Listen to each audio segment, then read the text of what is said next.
O assassinato de Genivaldo de Jesus ocorreu no estado brasileiro do Sergipe no dia 25 de maio de 2022.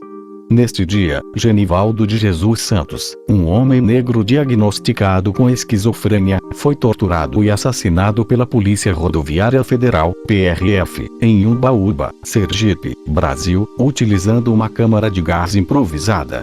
Sua morte, ocorrida exatamente 2 anos após o assassinato de George Floyd, teve repercussão internacional.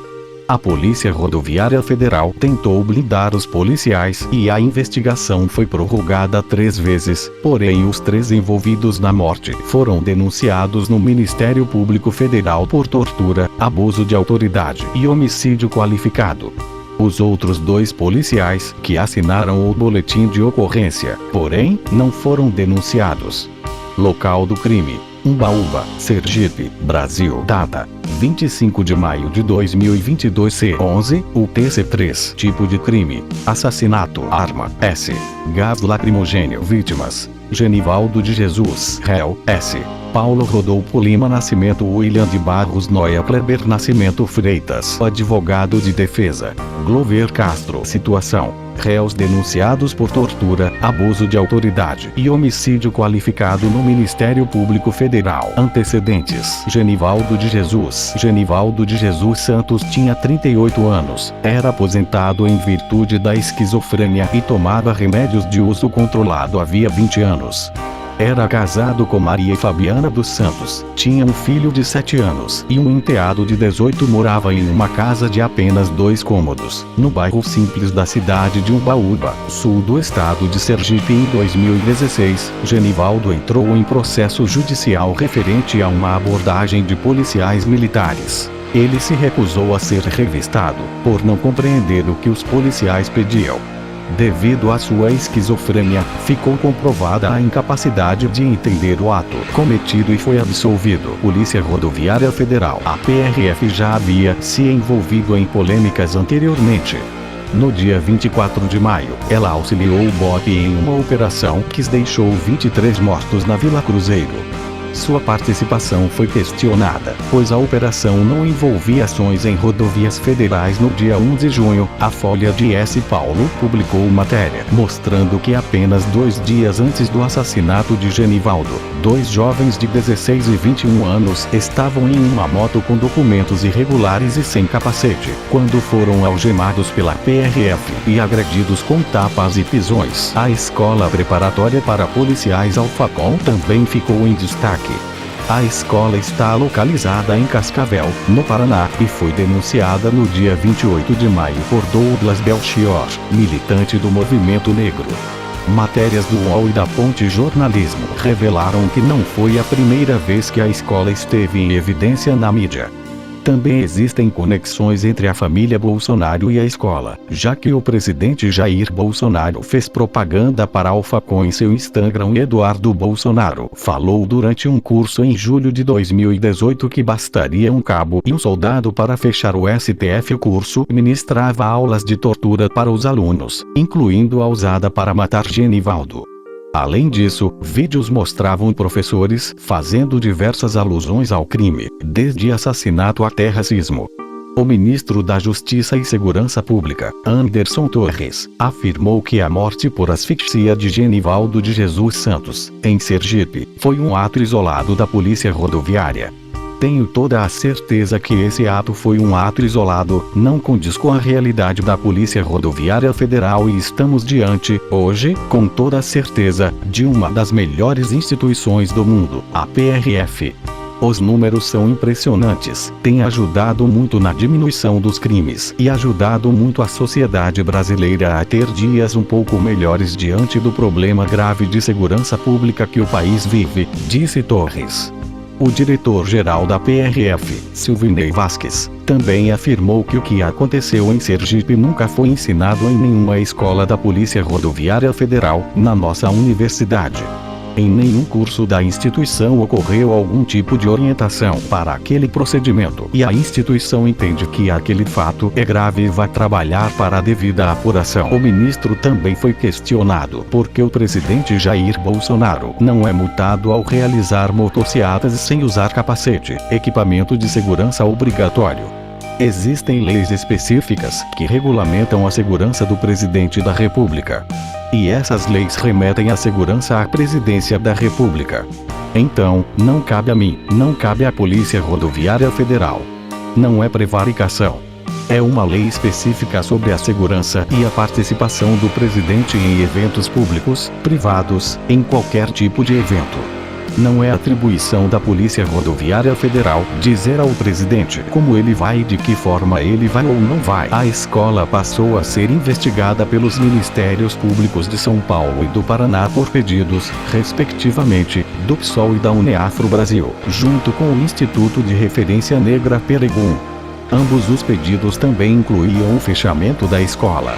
O PSOL já havia entrado com um pedido de investigação em 2020, que foi aditado na época. Evandro Bittencourt Guedes e Norberto Florindo Júnior estavam sendo investigados pela promoção de tortura e assassinato em seus cursos, mas o caso foi abandonado pela Polícia de São Paulo. Assassinato. No dia 25 de maio de 2022, por volta das 11, o TC3, no quilômetro 180 da rodovia BR-101, em Umbaúba, 3 agentes da Polícia Rodoviária Federal, Paulo Rodolfo Lima Nascimento, William de Barros Noia e Kleber Nascimento Freitas, pediram para Genivaldo parar sua motocicleta.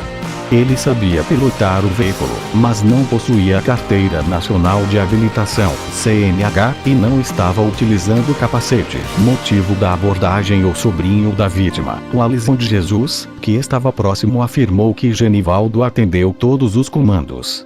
Um policial pediu para que Genivaldo levantasse a camisa e então teria afirmado que estava com remédios psiquiátricos no bolso e tinha receita médica para provar os transtornos. Vídeos feitos por testemunhas mostraram que, no início da abordagem, os agentes olham a documentação e revistam Genivaldo, que estava com as mãos na cabeça, o xingam e ele se incomoda. Genivaldo reagiu à truculência da abordagem, sendo então derrubado e imobilizado. Outro vídeo gravado por testemunha mostrou um agente tentando imobilizá-lo, com as pernas em seu pescoço, enquanto outro se aproxima armado. O sobrinho tentou avisar que o tio era esquizofrênico, mas mesmo assim o policial pediu reforço.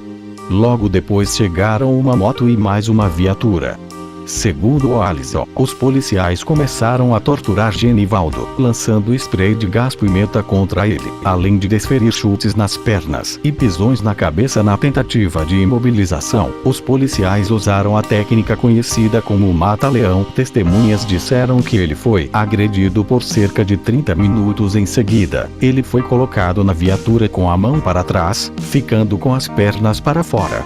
Enquanto os agentes pressionavam a tampa da mala contra Genivaldo, um deles jogou uma bomba de gás lacrimogêneo dentro do veículo. Um vídeo mostrou um agente da polícia destravando o aparato e o lançando dentro da viatura. Depois, uma fumaça branca é expelida do veículo. Alisson relatou que, em seguida, um agente empurrou sua mãe, levando sua cunhada a dizer: "Rapaz, não faça isso não." O agente respondeu: "Ele está melhor do que a gente aí dentro." Os policiais filmaram as pessoas que estavam filmando a cena, em tom de ameaça. Assim que Genivaldo parou de se debater e gritar, os policiais colocaram suas pernas para dentro e fecharam a porta traseira da viatura. Entraram no carro e deixaram o local. Genivaldo foi deslocado até a Delegacia de Polícia Civil de Umbaúba, onde foi constatado que estava desacordado. Foi levado de imediato ao Hospital José Nailson Moura, onde foi confirmada sua morte. A família disse que ele chegou sem vida ao hospital e que foram usadas técnicas para reanimá-lo durante o socorro. Segundo o laudo do Instituto Médico Legal, IML, a morte de Genivaldo foi causada por asfixia mecânica e insuficiência respiratória aguda. Velório. O corpo de Genivaldo foi recolhido pelo IML e chegou a Aracaju às 16h58. O corpo foi liberado do IML por volta de 22h30. Ele seguiu para a casa da mãe, em Santa Luzia do Itanhi, onde foi velado. Foi sepultado em Umbaúba por volta das 11 do dia seguinte. Investigação e desdobramentos. Multas. Após a morte de Genivaldo, a família recebeu 4 multas de trânsito cometidas no dia do crime, totalizando R$ 2,18, 4,45. No dia 10 de outubro, dia em que os policiais foram indiciados no Ministério Público Federal, a PRF anunciou que suspendeu as multas. Reação da PRF. Em nota divulgada no dia 25 de maio, a PRF afirmou que Genivaldo resistiu ativamente a uma abordagem e que, por este motivo, foram empregados técnicas de imobilização e instrumentos de menor potencial ofensivo para sua contenção. A nota não menciona que os 2 policiais trancavam Genivaldo no porta-malas enquanto fumaça branca era vista sendo expelida do interior do veículo. Os policiais registraram um boletim de ocorrência afirmando que Genivaldo passava a mão pela cintura e pelos bolsos e não obedecia às suas ordens. Registraram um boletim de ocorrência afirmando que Genivaldo passava a mão pela cintura e pelos bolsos e não obedecia às suas ordens. Porém, o Alisson declarou: em nenhum momento ele exibiu força. Inclusive, na hora que foi abordado, ele levantou as mãos e a camisa, e mostrou que não estava com arma nenhuma. Além disso, segundo Samira Bueno, diretora executiva do Fórum Brasileiro de Segurança Pública, a utilização de gás de pimenta como instrumento de menor potencial ofensivo é comum entre as polícias, geralmente para dissipar multidões, mas jamais deve ser feito em ambientes fechados ou por períodos prolongados numa pessoa. Sua má utilização pode ocasionar a morte no mesmo dia. A PRF abriu um procedimento disciplinar para averiguar a conduta dos policiais envolvidos. A PRF informou no dia 26 que afastou os policiais envolvidos. No dia 28 de maio, a PRF mudou o discurso, declarando que havia assistido com indignação aos fatos ocorridos em Umbaúba envolvendo policiais rodoviários federais, que resultou-se que na morte do senhor Genivaldo de Jesus Santos. Os procedimentos vistos durante a ação não estão de acordo com as diretrizes em cursos e manuais da nossa instituição. 2 dias antes, a instituição havia declarado em nota que a morte havia sido uma fatalidade, desvinculada da ação policial. Abertura da investigação. A família registrou um boletim de ocorrência no dia 25 de maio. O ministro da Justiça, Anderson Torres, declarou que havia declarado a abertura de investigação pela Polícia Federal e Polícia Rodoviária Federal sobre aquela abordagem policial, buscando esclarecer o episódio. A Polícia Federal, PF, abriu inquérito para investigar o caso, iniciando diligências para esclarecer o ocorrido. A Ordem dos Advogados do Brasil, OAB, em Sergipe informou que acompanharia os desdobramentos e disse, em nota, que respeita as instituições, mas que não compactua com qualquer tipo de violência ou de tortura. O Ministério Público Federal, MPF, informou que abriu procedimento para acompanhar as investigações sobre os fatos que levaram à morte de Genivaldo. O MPF já havia acionado a Comissão de Direitos Humanos, CDH, do Senado Federal, informou que investigaria a morte de Genivaldo. No dia seguinte, a Procuradoria Regional dos Direitos do Cidadão em Sergipe abriu procedimento investigativo sobre o caso, pelas violações aos direitos dos cidadãos, em especial, aos direitos das pessoas com deficiência. No dia 28 de maio, o Conselho Federal e a OAB de Sergipe pediram a prisão cautelar dos envolvidos na morte de Genivaldo. No mesmo dia, o Partido dos Trabalhadores apresentou um requerimento à Comissão de Trabalho, pedindo a convocação do ministro da Justiça Anderson Torres e o convite ao diretor-geral da PRF Silvinei Vasquez, exigindo explicações sobre o caso. No mesmo dia, o Partido dos Trabalhadores apresentou um requerimento à Comissão de Trabalho, pedindo a convocação do ministro da Justiça Anderson Torres e o convite ao diretor-geral da PRF Silvinei Vasquez, exigindo explicações sobre o caso. O IML também constatou através de perícia preliminar que as lesões de Genivaldo eram compatíveis com o relato da agressão. Sigilo de 100 anos. No dia 26 de maio, o jornal Metrópolis pediu, com base na Lei de Acesso à Informação, LAI, a quantidade, os números dos processos administrativos e acesso à íntegra dos autos dos 5 policiais que assinaram o boletim de ocorrência do caso, dados que foram negados pela PRF pela organização compreender que se tratavam de informações pessoais de policiais. A lei determina que informações pessoais, relativas à intimidade, vida privada, honra e imagem são de acesso restrito pelo prazo máximo de 100 anos. A Controladoria Geral da União se manifestou a favor da divulgação dos dados, pois a lei não se aplicaria em ações relativas à conduta dos servidores durante o exercício das suas funções. No dia 23 de junho, o procurador Flávio Matias, do Ministério Público do Sergipe, abriu uma investigação sobre o chamado sigilo de 100 anos. No dia 29 de junho, a PRF retirou o sigilo e revelou que apenas um dos envolvidos seria punido.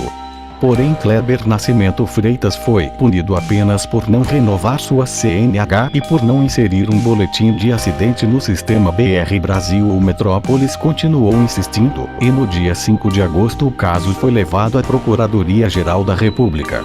Foi determinado que a Polícia Rodoviária Federal deve encaminhar os dados na íntegra para a imprensa em até 30 dias, ou seja, até o dia 5 de setembro. Indenização. No dia 25 de maio, o senador Humberto Costa, PTP, presidente da Comissão de Direitos Humanos e Legislação Participativa, propôs projeto de lei 1.388/2022 para pensão temporária do filho de Genivaldo e pensão vitalícia especial para sua esposa, além de indenização de R$1 milhão à viúva. No dia 27, as ONGs Educafro Brasil e Centro Santo Dias de Direitos Humanos pediram indenização de R$128 milhões, mesmo valor em reais, pago para a família de George Floyd. O superintendente do governo de Sergipe, Givaldo Ricardo, informou no dia 29 que a decisão sobre uma possível indenização à família de Genivaldo não depende da gestão estadual. Acho que a família precisa e merece ser indenizada para tentar minimizar tão grave perda, mas a decisão sobre como isso deve ocorrer,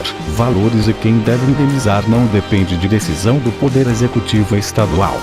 Comissão Interventora. No dia 29 de maio, a PRF enviou uma comissão interventora, chefiada pelo diretor executivo Daniel Soluto, para acompanhar o processo administrativo disciplinar dos 3 policiais acusados de assassinato. O grupo teria 30 dias para elaborar um relatório técnico com informações identificadas e sugestões para que casos, como o de Genivaldo, não ocorressem novamente. Segundo a portaria, a comissão interventora não poderia apontar culpados ou causar desdobramentos judiciais ou de outra natureza. Primeiro depoimento de testemunhas. No dia 31 de maio, a Polícia Federal ouviu o depoimento das testemunhas no Fórum Desembargador Luiz Magalhães, em Umbaúba. Procedimento acompanhado pelo Ministério Público Federal, a Defensoria Pública e os advogados da família de Genivaldo. Deporam Valisson de Jesus, Damarise de Jesus Santos, e Maria Fabiana dos Santos. Também deporam outras testemunhas que estavam presentes no local. No dia seguinte, deporam os funcionários da unidade de saúde que atenderam Genivaldo. Suposta interferência do governo Bolsonaro. No dia 31 de maio, o governo Bolsonaro demitiu 2 membros da PRF, Jean Coelho, diretor executivo da corporação, e Alan da Mota Rebelo, diretor de inteligência. Porém, a PRF e o Ministério da Justiça e Segurança Pública afirmaram que os desligamentos estavam previstos havia mais de um mês. Alan Rebelo e Jean Coelho foram escolhidos como seus substitutos e seriam treinados no Colégio Interamericano de Defesa, em Washington. Convocação de Anderson Torres à Comissão de Direitos Humanos do Senado. No dia 1 de junho, por 10 a 7, a Comissão de Direitos Humanos do Senado decidiu convocar o ministro Anderson Torres para explicar o caso através de requerimento de Alexandre Frota, PSDB. Requerimentos similares feitos por Talíria Petroni, Vivi Reis e Túlio Gadelha também foram aceitos simbolicamente. Também ficou acertado que um grupo de senadores fariam uma diligência em Aracaju e Umbaúba e que seria montado um ciclo de diligências para apurar casos de violência policial e política. No dia 14, Arthur Lira acolheu o recurso apresentado pelos deputados bolsonaristas, Capitão Alberto Neto, PLA, vice-líder do governo na Casa, e Felipe Francischini, União PR, que anulava a obrigatoriedade de Anderson Torres comparecer na Comissão de Direitos Humanos. No dia 15, Anderson Torres compareceu voluntariamente à audiência pública conjunta das Comissões de Direitos Humanos e de Trabalho da Câmara dos Deputados e afirmou que o caso era grave, porém se tratava de uma exceção. De acordo com ele, os policiais envolvidos foram afastados e a PF instaurou um processo administrativo e um inquérito policial sobre o caso. Todas as ações citadas foram realizadas 3 dias após o assassinato. Prisão preventiva. No dia 13 de julho, a Justiça Federal do Sergipe negou a prisão preventiva dos 3 policiais envolvidos. O pedido foi feito pelo advogado da família, porém a justiça entendeu que apenas as autoridades policiais e o MPF poderiam emitir o mandado de prisão, e que naquele momento não havia motivo para tal.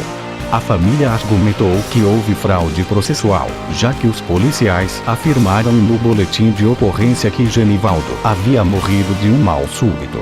Também argumentou que a prisão garantiria a ordem pública. Reestruturações internas da PRF. Foi constatado que a PRF retirou a matéria de direitos humanos do curso de formação de policiais para a turma que iniciou no dia 17 de junho. A carga horária foi suprimida e o conteúdo passou a ser abordado na matéria denominada Práticas Orientadas para o Trabalho. A Procuradoria da República em Goiás entrou como uma ação judicial no dia 28 de junho para que a matéria fosse reintegrada ao curso.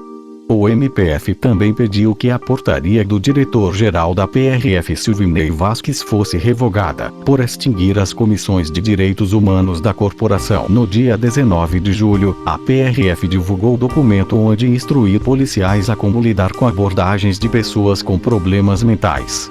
Apesar da divulgação recente, o documento foi assinado no dia 14 de junho pelo diretor de operações da PRF, Jairlon Henrique Moura.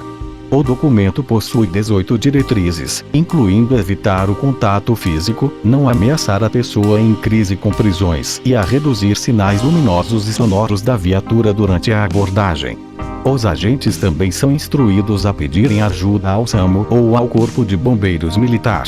Apesar do teor do documento, Genivaldo de Jesus não foi citado. No dia 29 de julho, o Ministério Público Federal recomendou à PRF a instauração de um grupo de trabalho para implementar o uso de câmeras nos policiais do órgão. A PRF teria 15 dias para se manifestar se concorda com a recomendação.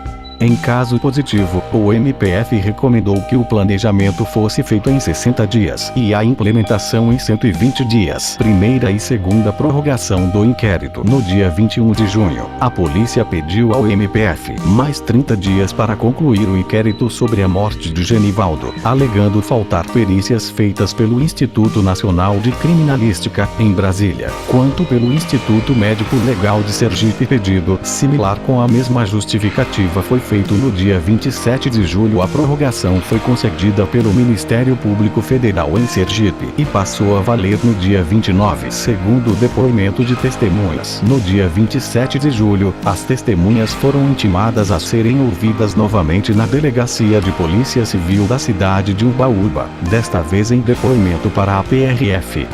Foram elas os 3 parentes da vítima e outras 2 pessoas. A família e advogado questionaram a necessidade do procedimento. Terceira prorrogação do inquérito. No dia 22 de agosto, a PRF pediu novamente prorrogação do inquérito, ainda alegando que o órgão ainda não recebeu os laudos periciais. No dia 25 de agosto, completou-se 90 dias que o caso ainda está em aberto. Conclusão dos laudos do IML. No dia 2 de setembro, o IML e o Instituto de Pesquisas Forenses concluíram os 3 laudos que confirmam a causa da morte de Genivaldo.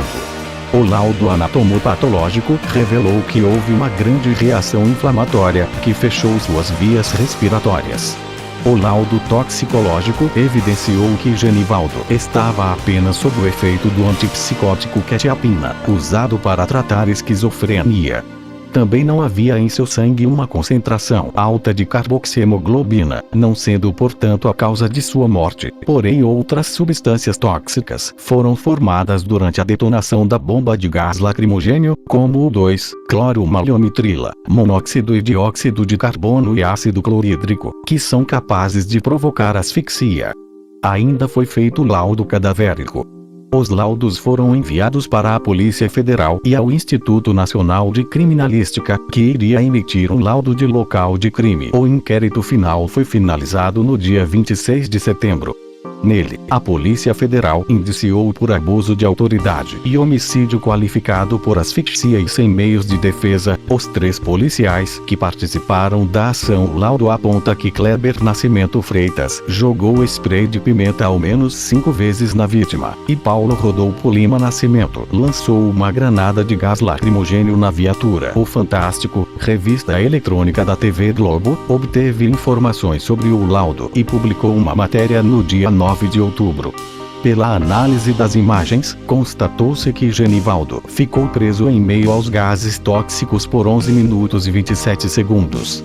Apesar da pequena quantidade de monóxido de carbono, havia uma grande concentração de ácido sulfídrico, que pode causar convulsões e insuficiência respiratória. Acusação no Ministério Público Federal. O caso foi remetido ao Ministério Público Federal de Sergipe, que indiciou os policiais no dia 10 de outubro. O processo foi mantido sob sigilo, mas o MPF informou que pediu para o juiz retirá-lo após a sua conclusão. A defesa dos policiais afirmou que não houve intenção de matar a vítima, argumentando que os agentes afirmaram que em momento algum queriam o resultado morte, tampouco anteviram ou consentiram. No dia 14, os 3 policiais diretamente envolvidos com o assassinato foram presos preventivamente por ordem do magistrado Rafael Soares Souza e transferidos para o Presídio Militar de Sergipe. Os outros 2 policiais que assinaram o boletim de ocorrência não foram denunciados. O advogado de defesa, Glover Castro, afirmou que entraria com as medidas necessárias para reverter a decisão. A denúncia foi por tortura, abuso de autoridade e homicídio qualificado. Reações. O vídeo da ação policial viralizou na internet, provocando a reação de políticos, sociedade civil, organizações de direitos humanos e vários artistas. A organização internacional não governamental Human Rights Watch, que defende e realiza pesquisas sobre os direitos humanos, se manifestou e afirmou estar consternada e chocada com a morte de Genivaldo de Jesus Santos. As vereadoras Érica Hilton e Linda Brasil, ambas do PSOL, pediram em um apelo urgente para que a Organização das Nações Unidas acompanhasse a investigação do caso. O Escritório de Direitos Humanos da ONU para a América do Sul emitiu uma nota cobrando das autoridades brasileiras uma investigação célere e completa sobre a morte de Genivaldo.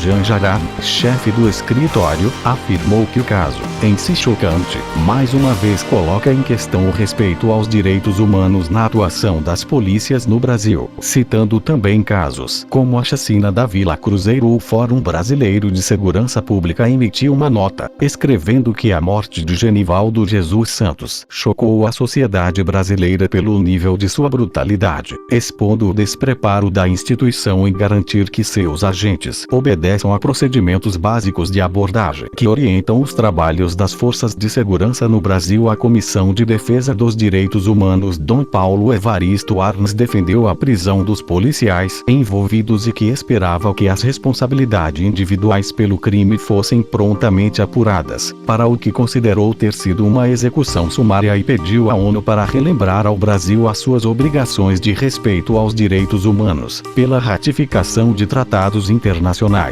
e sublinhar a necessidade de controle externo da violência policial. Duas associações que militam no movimento Negro Ação impetraram na Justiça Federal de Sergipe uma ação civil pública contra a União, pedindo uma indenização por dano moral coletivo e social pela morte de Genivaldo, avaliada em 128 milhões de reais. O secretário de Direitos Humanos da ONU, Jan Jará, demonstrou preocupação com a violência policial no Brasil e pediu que a investigação fosse célere e completa. A viúva, Maria Fabiana dos Santos, afirmou que não achava ter sido uma fatalidade, mas sim um crime mesmo, praticado com crueldade. O sobrinho da vítima, Ismael dos Santos, disse: "A gente não consegue entender ainda o que aconteceu, foi algo tão brutal que não podíamos imaginar que acontecesse. Meu tio estava sem capacete, mas aqui no interior é algo comum e mesmo assim ele não deveria ter sido morto por isso. Isso não é crime de morte." O presidente Jair Bolsonaro comentou: "Vou me inteirar com a PRF." No dia 3 de junho, o presidente afirmou que os policiais não tinham a intenção de matar Genivaldo e que o caso não passou de um erro de julgamento. No encontro do ex-presidente Luiz Inácio Lula da Silva com movimentos sociais no dia 27 de maio, foi feito um minuto de silêncio por Genivaldo, enquanto ele, o ex-governador Geraldo Alckmin e outras lideranças seguravam cartazes pedindo justiça. No dia 30 de maio, Bolsonaro defendeu a PRF e chamou Genivaldo de marginal. Três políticos filiados ao PT, Reginaldo Lopes, miligramas, João Daniel, C. e Márcio Macedo, C., entraram com a PL 1.390.22, que prevê uma indenização de R$1 milhão para a família de Genivaldo, além de uma pensão vitalícia com limite máximo do salário de benefício do Regime Geral de Previdência Social, RGPS, atualizado, que será dividido igualmente entre os parentes. A tramitação é em caráter conclusivo e precisaria passar pelas comissões Seguridade Social e Família, Finanças e Tributação e Constituição e Justiça e de Cidadania. Na internet, usuários associaram o caso de Genivaldo às câmaras de gás utilizadas pelos nazistas em campos de extermínio de judeus durante a Segunda Guerra Mundial. Michel German, coordenador do Núcleo Interdisciplinar de Estudos Judaicos da Universidade Federal do Rio de Janeiro, UFRJ, assessor do Instituto Brasil-Israel e professor de Sociologia, afirmou: "Não é que parece com o nazismo, em termos de prática de assassinato, é nazismo. Se usou exatamente a mesma forma de matar que o nazismo tinha." O caso esteve entre os assuntos mais comentados nas redes sociais no dia 26 de maio. No Twitter, as hashtags Sergipe, Genivaldo, Câmara de Gás, Umbaúba, assassinato e Polícia Rodoviária Federal somaram mais de 176 mil postagens, e surgiram hashtags como #PrFassassina. O caso foi associado ao assassinato de George Floyd por usuários da internet pela imprensa, ocorrido exatamente 2 anos antes, no dia 25 de maio de 2020. George Floyd também era negro e foi asfixiado até a morte por um policial. Uma arte, criada pelo ilustrador e ativista Cristiano Siqueira, que traz o rosto da vítima com as palavras "Justiça por Genivaldo", viralizou nas redes sociais. Segundo ele, sua intenção era mostrar seu trabalho como uma ferramenta de manifestação e de questionamento à violência policial. Imprensa internacional. O caso obteve repercussão internacional, sendo noticiado pela BBC News, CNN, The Guardian, The Washington Post, Reuters, Deutsche Welle, Al Jazeera, The Telegraph, France 24 e El País, bem como os jornais locais de grande circulação Clarim, Corriere della Sera, Le Monde, Bild e Patriots. Manifestações. No dia 26 de maio, moradores e representantes de movimentos sociais protestaram em Umbaúba, interditando um trecho da BR-101 que dá acesso ao município. Pneus foram queimados e foram exibidas placas que clamavam por justiça. Representantes da CUT Sergipe se uniram às manifestações, afirmando em nota que cobrariam das autoridades competentes uma resposta. Até quando a polícia vai continuar matando a população e continuar impune? No dia seguinte, o Movimento pelas Vidas Negras do Distrito Federal organizou um ato em frente à sede da PRF em Brasília, pedindo justiça, com apoio de grupos que lutam pelo fim do racismo. No mesmo dia, ocorreu um protesto em frente à Superintendência da Polícia Rodoviária Federal, na Zona Norte de São Paulo. Na manhã do dia 28, ocorreu um protesto organizado pelo Movimento Negro e ativistas dos direitos humanos, com faixas e cartazes com dizeres como "Parem de nos matar" e "Vidas negras importam". No dia 19 de setembro, manifestantes fecharam a BR-101, pedindo a conclusão do caso de Genivaldo.